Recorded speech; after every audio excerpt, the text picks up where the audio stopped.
I like to start by making one thing very clear. I want you to know that I am absolutely, incredibly, and totally awesome.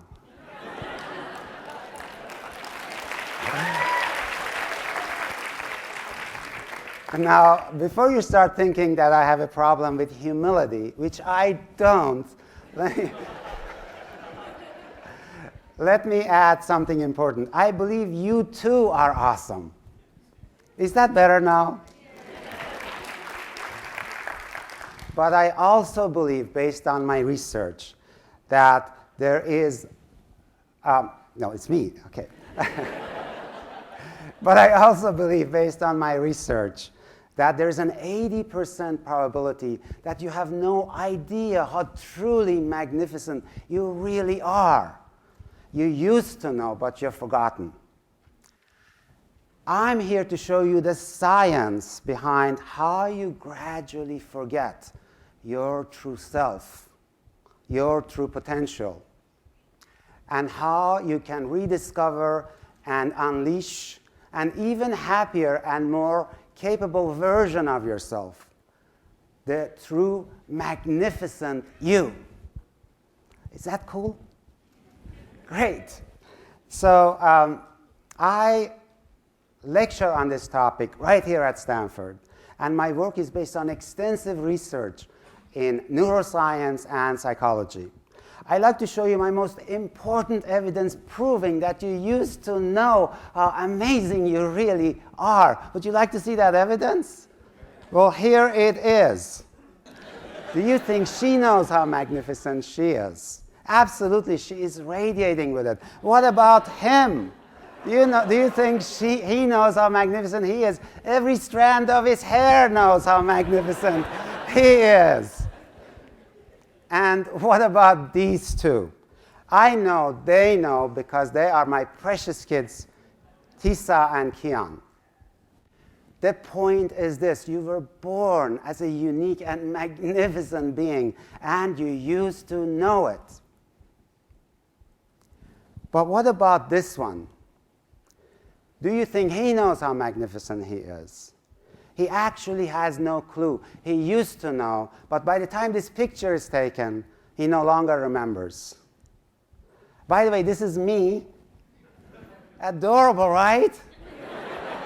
I told you.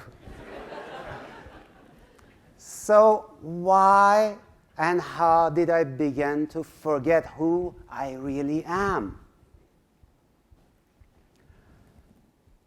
I was born a happy kid in a troubled household.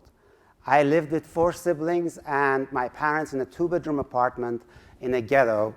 My father was scary, angry, and unpredictably violent. My mother was always running around terrified. I wasn't getting much love. Now, since my life was in my parents' hands, it would have been absolutely terrifying for me to admit that they were flawed. So instead, a voice started forming in my head and saying that my parents were perfect, and the reason they didn't love me was because I was unworthy of their love. I now call this voice the judge. Of course, once the judge started judging me, it also had to start judging everybody else around me so that I would be less terrified. I grew up completely unaware that this judge character was beginning to take control in my mind. I only discovered 27 years later in an MBA class right here at Stanford. We were divided into groups of 12 MBA students sitting in a circle, sharing our emotions openly. One of my classmates in the circle turned to me and said nervously, "Shirzad, this is really hard for me to tell you, but I often feel harshly judged by you, and it really bothers me." I turned to him and said, "John, thank you so much for telling me this. This is very helpful feedback." In the back of my mind, I was thinking, well, of course you feel judged by me, you idiot. You are the biggest loser in this group. How else do you expect me to think of you? But then a second person, a third person, and a fourth person in the group said exactly the same thing. I kept thanking them politely while thinking, what losers blaming me for their insecurity. I did think like that, trust me. But somehow, the fifth person finally got through. All of a sudden I realized, oh my God, they are right. I judge everything instantly. This judge character in my head was constantly and brutally beating down not only others but myself. It was the invisible character in my head. It was the invisible lens that distorted my reality. And that discovery changed my life. Since this invisible character, judge character in my head, secretly sabotaged me, I called him a saboteur.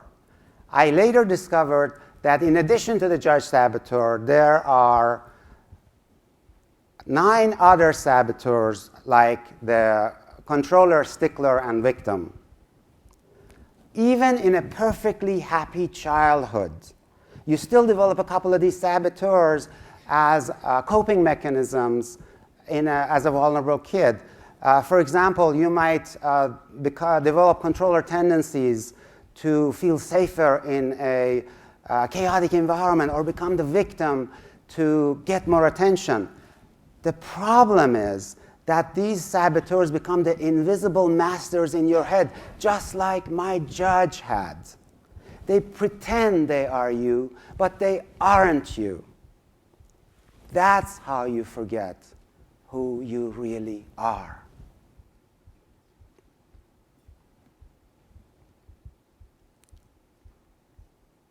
A war is constantly raging inside your head between your saboteurs and your original true self, whom I call your sage.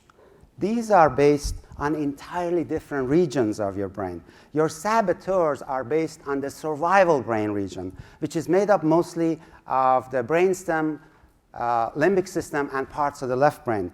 Your sage is based on the positive intelligence brain, which is made up mostly of the middle prefrontal cortex, ACC insular cortex, and parts of the right brain. Here is a fascinating insight and clue to your happiness. Look at this. The survival brain region and its saboteurs are neurochemically wired to feel stress and unhappiness. They just can't help themselves. If you want to feel consistently happier, you must learn to strengthen your sage and weaken your saboteurs. It's just a matter of neurochemical science. One of the things that I can guarantee you based on my experience is that you can achieve all the great wealth and success in the world and still feel deeply unhappy because of your saboteurs. I once ran a leadership development seminar for more than 100 CEOs and presidents who were all extremely successful and looked perfectly happy on the outside. I told them, look, I have coached too many successful CEOs and billionaires to be still fooled by your facade of confidence and happiness. So I asked them to anonymously write on an index card one secret they never shared about how they really felt inside. With their permission, I'd like to read some of those cards.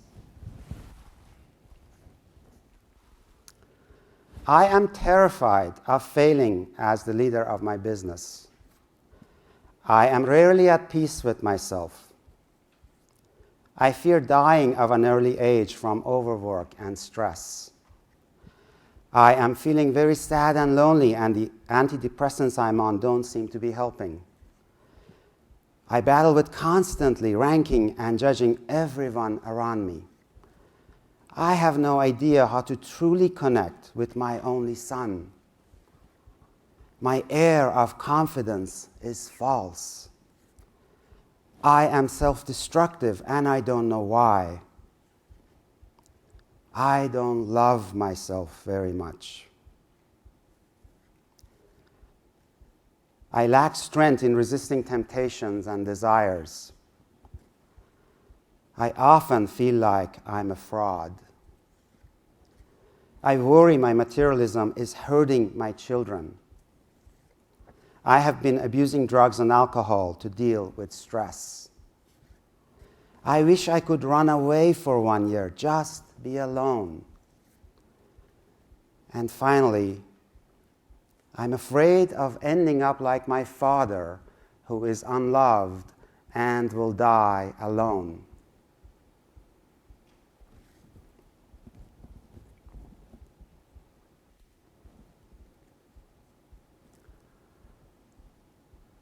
This is the story of our lives, folks.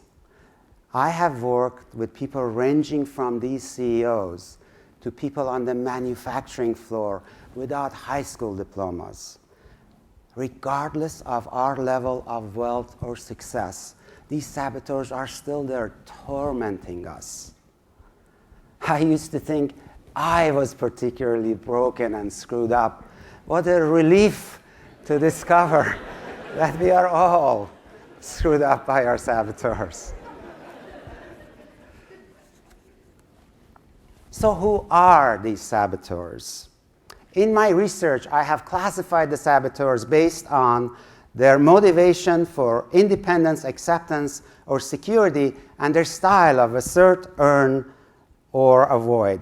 This grid shows the gang of 9 saboteurs. They are controller, hyperachiever, restless, stickler, pleaser, hypervigilant, and avoider, victim, hyper-rational. What a cast of characters. Everyone has the master judge saboteur in addition to at least one from this gang of 9. Now, before you are able to weaken these saboteurs, you need to be able to catch them in your head red-handed.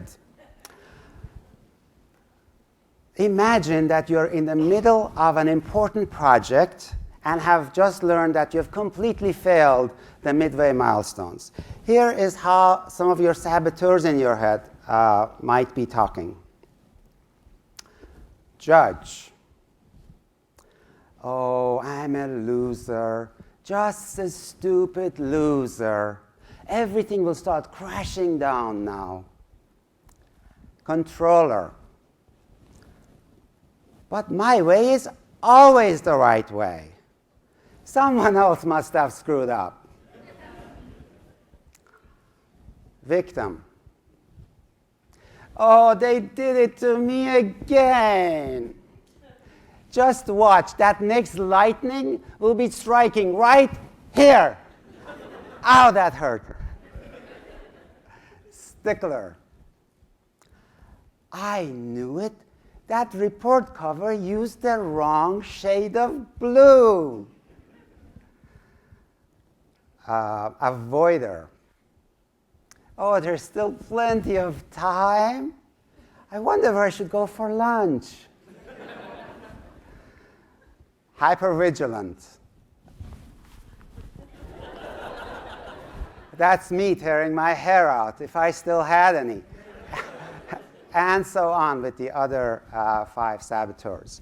Now, once you catch a saboteur in your mind, what you want to do is just label that thought as saboteur and let it go. Instead of trusting it or pursuing it, just notice the difference between me saying, I will fail tomorrow, versus my pesky judge saboteur says I'll fail tomorrow. You feel the difference? You weaken your saboteurs by exposing and labeling them. Now, how would your sage respond in the same exact scenario? One of the most brilliant things about your sage is the sage perspective. Every outcome or circumstance can be turned into an opportunity. So you ask, how do I turn my failure in this project into an opportunity? This perspective changes everything. With this perspective, you keep your positive intelligence brain activated, which gives you access to 5 great sage powers. Empathize. Your sage knows that beating yourself down when you're already down is absolutely insane. So you feel compassion for yourself and others as fallible humans. This keeps you energized and positive. Explore. You become the fascinated explorer kid in the woods, turning over every rock to see what's underneath it. You become fascinated to discover all the factors contributing to your project's failure. You discover things you couldn't have seen if you were upset or defensive. Innovate. You become the innovative kid on the beach building sandcastles again. Since your positive intelligence brain is wired for creativity, you're able to take all of these discoveries about your project's failure into creative new solutions for the project. And in the interest of time, you would then navigate by choosing a direction and move into fearless, bold action. Your sage performs a lot better and remains positive even in the middle of this crisis. Now, you would only be able to perform this way if you have strong sage muscles. Functional MRI of the brain shows that one technique to build powerful sage muscles is to shift your attention to one physical sensation for 10 seconds, a few times every hour, a few reps an hour. This leads to some surprising recommendations. For example, if you want to perform better in your job, then really, really taste that bite of your crunchy apple. Really see the 100 shades of color in your friend's eyes. Or hug your loved one so attentively that you feel her heartbeat. This surprising link sounds too good to be true until you study the neuroscience evidence. In order to track your progress, we can now actually measure the strength of your sage muscles versus your saboteurs based on your emotions in a typical 24-hour period. We have defined this ratio as your positive intelligence quotient, or PQ. Independent researchers have now shown that with increased PQ, people are far happier and less stressed.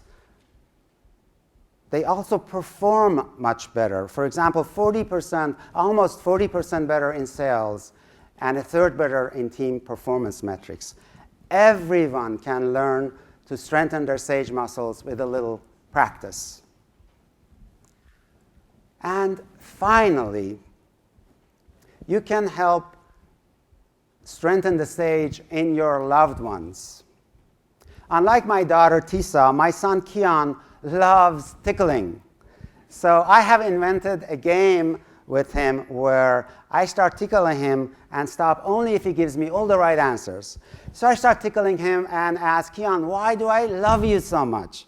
He has learned to say, and he says, I don't know, Daddy, why do you love me so much? I ask, is it because you're so handsome? Now, I know it's his mother's genes, right? You don't have to tell me that. And he has learned to say, and he says, no, Daddy, it isn't because I am handsome. I ask, is it because you get good grades? No, Daddy, it isn't. Is it because you're good in sports? No, Daddy, it isn't. So I go down a long list of his great qualities, and he keeps saying, no, Daddy, it isn't. So at the end, I pretend great frustration, and I say, so why is it, Kian? Why do I love you so much? And he has learned to say, and he says, Daddy, it's because I am me.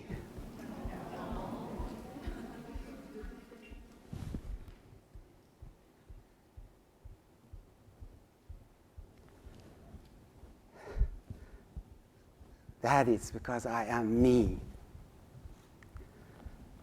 His beautiful true self, his sage. What about you? What would life be like if you fully reclaimed your beautiful true self, your sage? What would be the gift of that to you, to your loved ones, to our world? what would become possible then? You are a special, unique, and magnificent being. It's time for you to remember. Thank you. Thank you. Thank you.